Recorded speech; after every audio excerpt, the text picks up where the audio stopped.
tentang negara Islam dan sekularisasi, dan ini juga sebuah perdebatan yang sampai hari ini kita di Lemhanas itu selalu berdebat panjang itu. Nah, saya akan mencoba membedahnya dari 3 perspektif. Pertama dari konsepsi teoritis dan sejarah, yang kedua dari konseptual teologis holistik, yang ketiga dari basis konstitusi negara kita. Nah, yang pertama, jadi yang pertama dari basis sejarah dan teologis.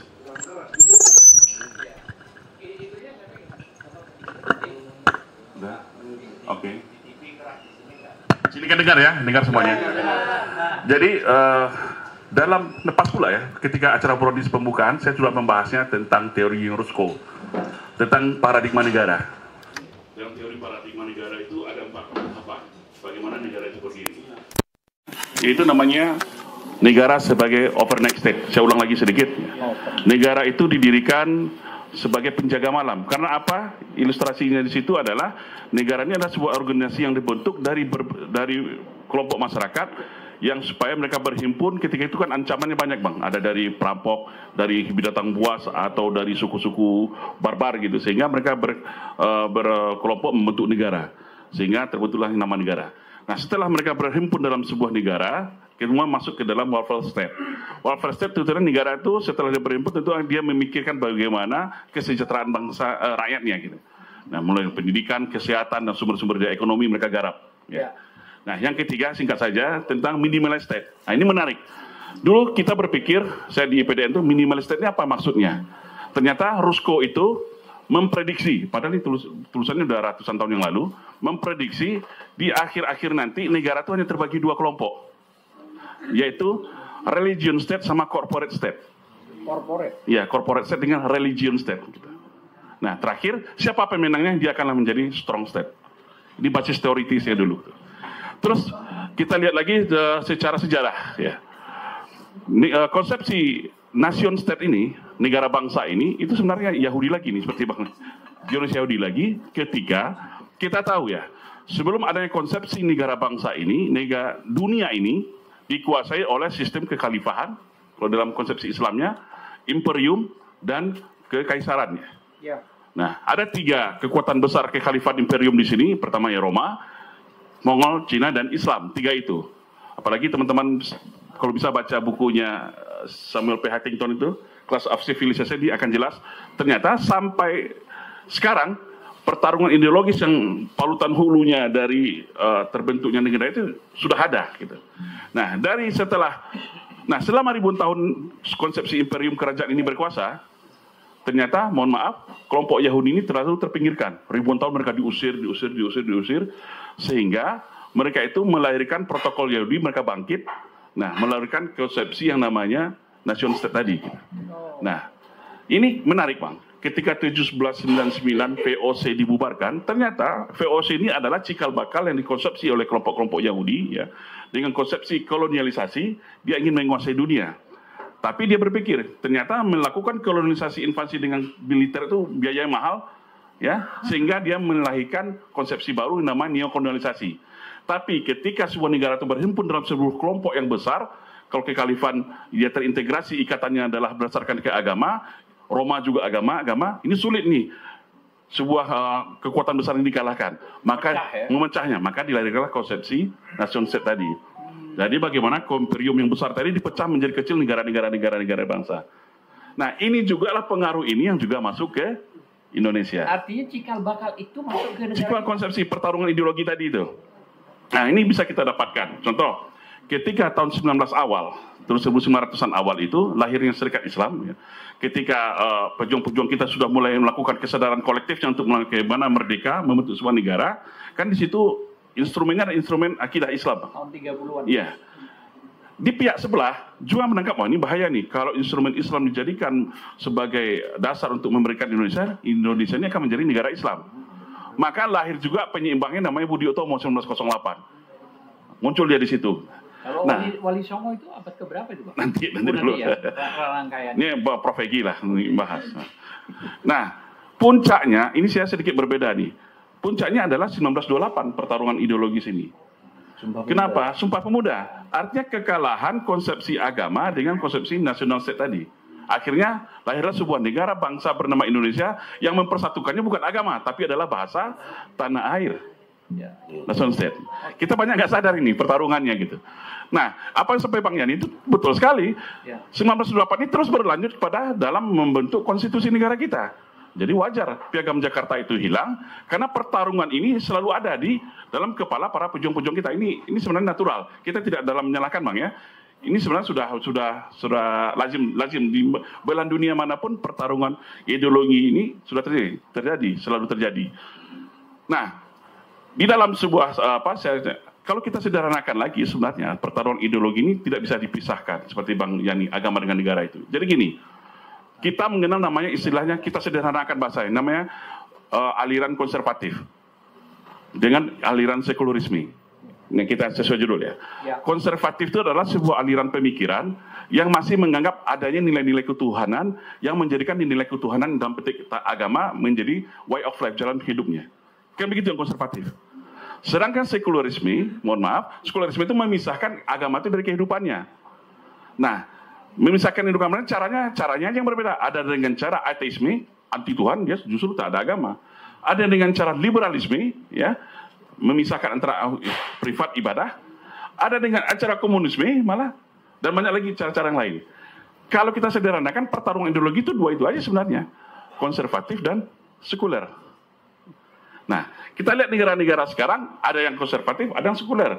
Seperti negara-negara, ada juga negara yang masih dia dengan Islam, negara Islam, dan ada juga yang sebenarnya Protestan, tapi secara konstitusionalnya dia seperti Amerika segala macam, yang nilai-nilai konstitusinya diwarnai oleh pengaruh-pengaruh dari Protestan agama. Nah, sebenarnya pertarungan ini lagi kita tarik lagi ke belakang. Ini sebenarnya mohon maaf, kita sering bahas dengan Bang Blegur, antara konservatif dengan sekularisme ini kalau kita angkat sekarang ketika zaman Nabi pun sudah terjadi Bang sebenarnya. Ya, contoh. Orang yang masih mempertahankan agamanya, yang percaya dengan nabinya, yang tidak percaya dengan agama, dia akan melakukan lawan pada nabinya.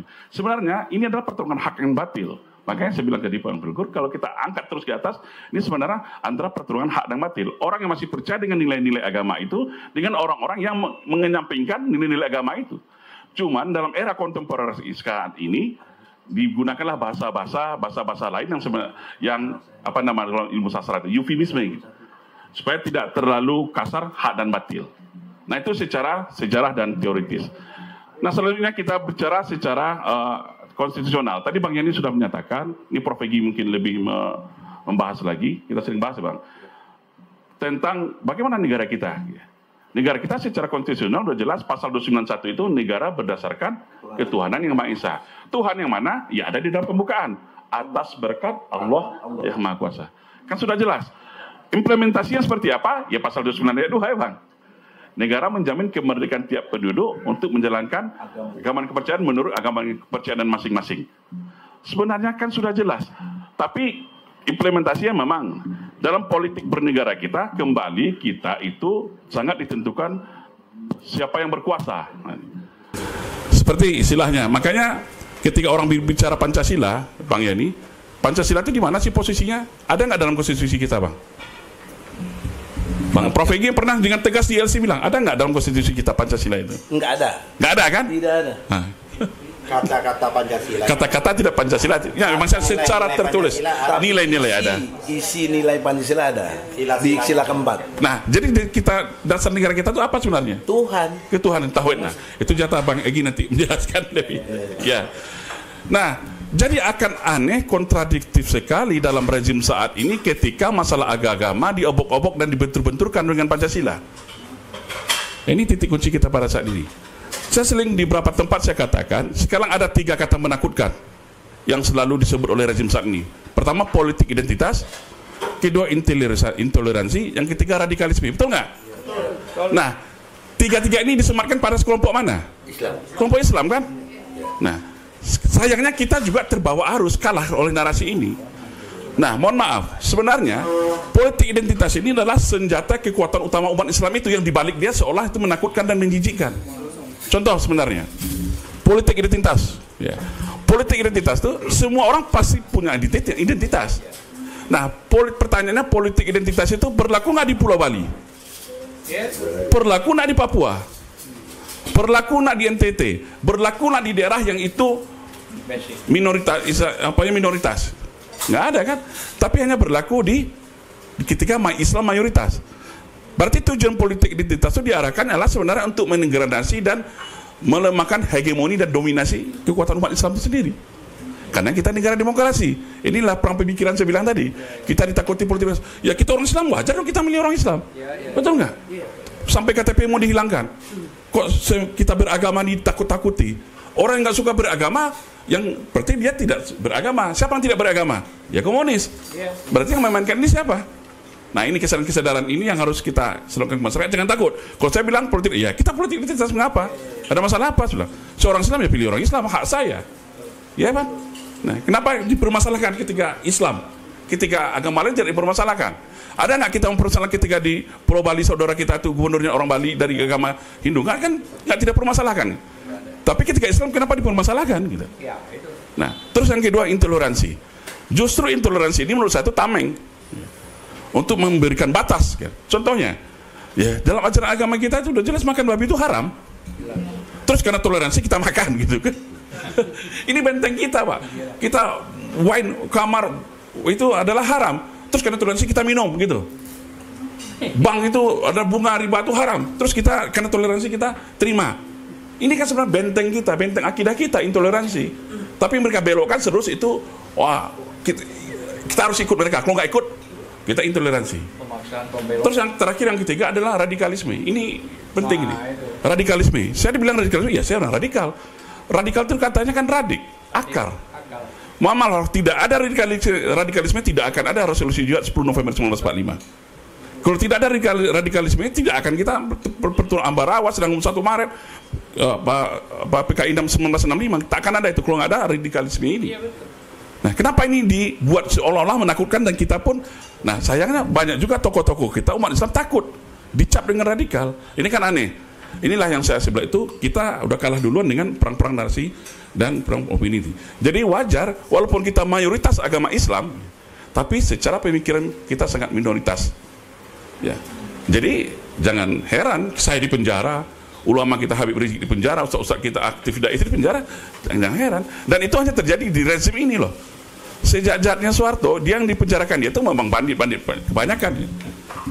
Kalau sekarang kan enggak. Ada kawan saya juga, kawan Bang Yani, namanya nggak perlu saya sebutkan, mantan polisi baru pensiun, bintang 2, dia bilang sama saya ini juga polisi, juga ngintai orang, jebak orang, tapi memang penjahat yang gue intai, gue jebak. Kalau ini kok ulama, aktivis yang cinta kepada bangsa ini yang dikerjain. Ini kan, nah itu hanya terjadi di rezim ini. Nah kembali kepada pembicaraan kita, artinya semuanya kembali kepada kita, Pak. Makanya pilihan kalau kita berbicara antara sekularisme dan Islam, bagi umat Islam, kita jangan takut loh. Kalau memang ada keinginan kita untuk menjalankan syariat kita, secara konstitusional kan sudah dijamin. Ya, secara konstitusional. Nah, bagaimana itu secara politiknya, itu proses politiknya ada. Kalau kita berbicara secara geopolitik, ya, silakan kita mau niru gaya apa? Opsionalnya ada. Tadi kita bahas dengan Bang Blegur. Mau gaya Turki, mau gaya Taliban, mau gaya Arab Saudi, atau mau gaya Palestina, Indonesia, Mesir, yang masih dalam tahap. Paham kan maksudnya perjuangan administrasi kita? Wajar kok. Nah, kekalahan utama umat Islam itu di Indonesia ini pertama adalah, kemarin di kontrol juga saya sampaikan, kita sudah kalah dalam narasi politik itu kita jauhi. Ini kekalahan kita pertama. Politik itu kita anggap kotor dan kita jauhi, nggak ikut. Sedangkan para musuh Islam itu setiap hari dia menghitung, mengkalkulasi kekuasaan politik. Karena dengan politik itu mendapatkan kekuasaan. Al-Quran saja merintahkan kita berinteraksi, selalu berinteraksi dengan kekuasaan kok. Bagaimana kita menjadi penguasa, bagaimana kita beroposisi, dan bagaimana kita berkoalisi. Ya, kalau kita beroposisi, ada contohnya. Musa dengan Fir'aun, betul nggak? Ibrahim dengan Namrud. Kalau kita berkoalisi, Nabi Yusuf dengan gubernur Mesir. Kalau kita jadi penguasa, ada Nabi Sulaiman dengan Nabi Daud. Udah lengkap di Islam sebenarnya. Terus kenapa kita menjauhi diri kita dari politik dan kekuasaan? Padahal dengan kekuasaan itu dakwah itu akan menjadi lebih mudah. Kalau kita punya power kekuasaan itu mudah. Semuanya mudah untuk nama Islam. Nah begitu kira-kira Bang Amir Khan pada kesempatan ini. Nah yang 4 cara ini pilihannya kita tentunya tuh di pemilu nanti. Ini terakhir sebagai penutup, 4 cara yang ada di dunia ini silahkan kita tiru. Pertama cara Turki, Dia merebut kekuasaan itu dengan cara politik demokrasi. 76 tahun akhirnya partai AKP memenangi pemilu, walaupun belum 60%, tapi perubahannya sudah nampak kan, dahsyat kekuasaan. Dia bisa mengancam negara, bisa menentukan membantu saudara Palestina, banyak yang telah dilakukan oleh Turki. Yang kedua, mucara Taliban 18 tahun, Pak. 18 tahun dengan Amerika, ya 13 tahun dengan perang Uni Soviet. Akhirnya KO kok. Tapi kuat nggak Taliban itu, zuhudnya Taliban itu? Dikasih uang nggak demen. Nggak ada elektronik, tidurnya di gua hutan. Para Taliban itu mujahid luar biasa mereka. Tapi lihatlah kekuatannya, nggak berlaku sama mereka teknologi canggih, propaganda nggak mempan sama mereka. Karena zuhudnya, kekuatan akidah tauhidnya luar biasa. Yang ketiga, cara Arab Saudi, Brunei Darussalam, jadi good boy, jadi anak emas bagi elit global ya. Iya, mohon maaf, ada nggak demokrasi di Arab Saudi? Nggak ada. Ada nggak demokrasi? Kenapa nggak dipermasalahkan? Karena ngikut. Makanya di sini juga sebenarnya, kenapa Arab Saudi itu terhadap Palestina, Uni Emirat Arab kok diam saja? Karena apa? Palestina itu kalau dia mereka, dia pasti akan menjadi negara demokrasi, betul nggak? Kalau ini menjadi negara demokrasi, seluruh Jazirah Arab akan menjadi demokrasi. Ini ancaman bagi dia. Betul. Nah ini kan harus paham yang kita kayak gini. Dan yang terakhir pilihannya adalah ini kita berjuang ini. Ya, Palestina, Mesir, Indonesia. Mesir masih jatuh bangun nih. Kita pun jatuh bangun juga nih. Ya, jatuh bangun juga. Bagaimana memilih formulasi tentang konsepsi negara kita seperti apa. Tapi yakinlah, insya Allah kita diuntungkan oleh kultur kita paternalistik. Tidak hanya ke negatif itu Bang Yani. Karena apa? Mau patron ini gini, serusak-rusak apa negara kita tuh sangat manut kepada pemimpin. Maka pilihlah pemimpin yang memang terbaik di pemilu 2024 ini. Kalau pemimpin kekuasaan kita pegang, untuk upaya perbaikan insya Allah sangat mudah. Yang sekarang ini siapa dia dulu? Tapi lihatlah berapa berkuasanya dia, karena hanya dengan memegang kekuasaan. Ya, memegang kekuasaan. Itulah sihir kekuasaannya yang luar biasa. Dan untuk itu pada kesempatan ini kita himbau kepada seluruh masyarakat umat Islam, ya kita jangan takut. Identitas kita Islam, kita menyerukan aspirasi kita sesuai agama kita, itu sah-sah saja dalam konstitusi kita. Dan mari kita yakinkan insya Allah tahun 2024 nanti akan lahir pemimpin yang memang benar-benar membawa Indonesia menjadi belatun tepun warapun dapur. Terima kasih, itu sebagai prolog dulu Bang. Selanjutnya mohon maaf apabila taufiq. Assalamualaikum warahmatullahi wabarakatuh.